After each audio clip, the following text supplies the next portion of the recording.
భయపడతారే మీరు తమ్ముని భయపెట్టేస్తున్నాను.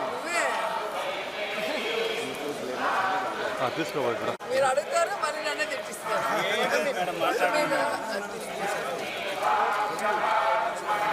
మాట్లాడండి మేడం,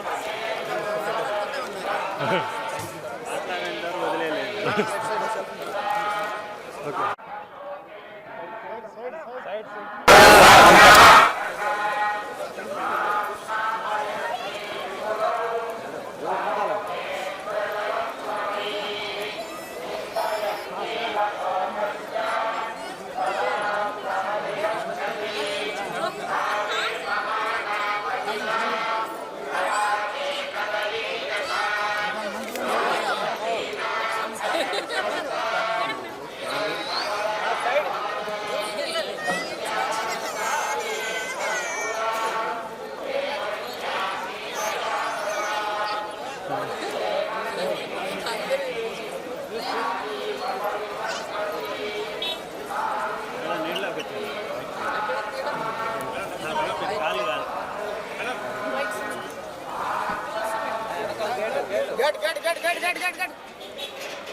దొరికాను కదా ఏదో కాంట్రాక్ట్ చేయాలని ఉంటుంది. మాట్లాడుతుందా లేదా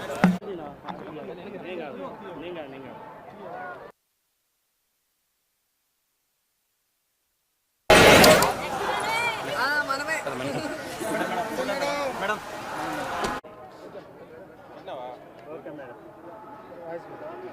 సో ఎప్పట్లాగే మన కలియుగ దైవం వెంకటేశ్వర స్వామి దర్శనం చేసుకొని ఆశీస్సులు తీసుకొని వెళ్తున్నాను. అండ్ ఈరోజు అందరూ కూడా రావటం మీరు అందరూ గమనిస్తున్నారు.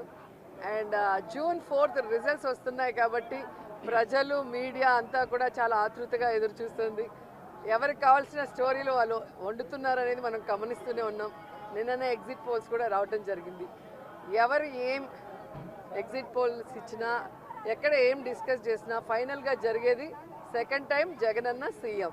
ఎందుకంటే ఈ రాష్ట్ర ప్రజలు సంక్షేమానికి అభివృద్ధికి పట్టం కట్టడానికి రెడీగా ఉన్నారు కాబట్టి మహిళలు ముసలి వాళ్ళు పెద్ద ఎత్తున రాత్రి 9 అయినా కూడా ఎదురు చూసి ఓటింగ్ వేసి వెళ్ళటం మనం అందరం కూడా గమనించాం.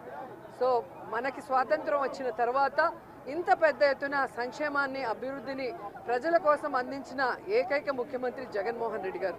రాష్ట్రం విడిపోయి నష్టాల్లో కష్టాల్లో ఉన్నా కూడా ప్రభుత్వ బాధ్యతగా ప్రజలకి మంచి చేయాలి, రాష్ట్రాన్ని అభివృద్ధి వైపుకు నడిపించాలి అని చిత్తశుద్ధితో పారదర్శక పరిపాలన అందించారు కాబట్టి ఈరోజు మేమంతా కూడా చాలా కాన్ఫిడెంట్గా ఉన్నామన్న విషయాన్ని మీ అందరికీ తెలియజేసుకుంటున్నాను.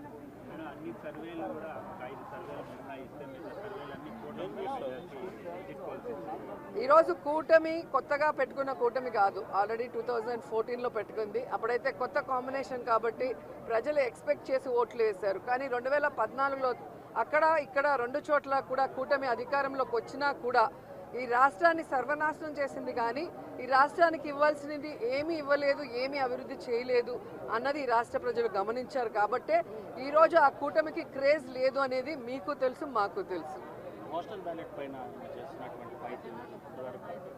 ఖచ్చితంగా ఈరోజు ప్రజలందరూ కూడా గమనించాల్సిన విషయం, వ్యవస్థలు ఏ విధంగా ఈరోజు చంద్రబాబు నాయుడు చేతిలో వాళ్ళు ఇష్టానుసారం చేస్తున్నారో మనం గమనిస్తున్నాం.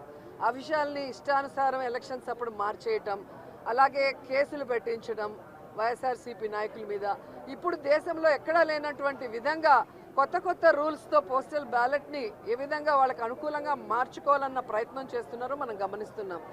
అదే చెప్తున్నా కదా, ఎవరెన్ని దొంగ ఆటలాడినా, ఎవరెన్ని వ్యవస్థలను మేనేజ్ చేసినా ప్రజల మనసులో ఉన్న జగన్ గారిని చంద్రబాబు నాయుడు కాదు కదా, ఆయన పుట్టించిన ఖర్జూరపు నాయుడు కూడా మేనేజ్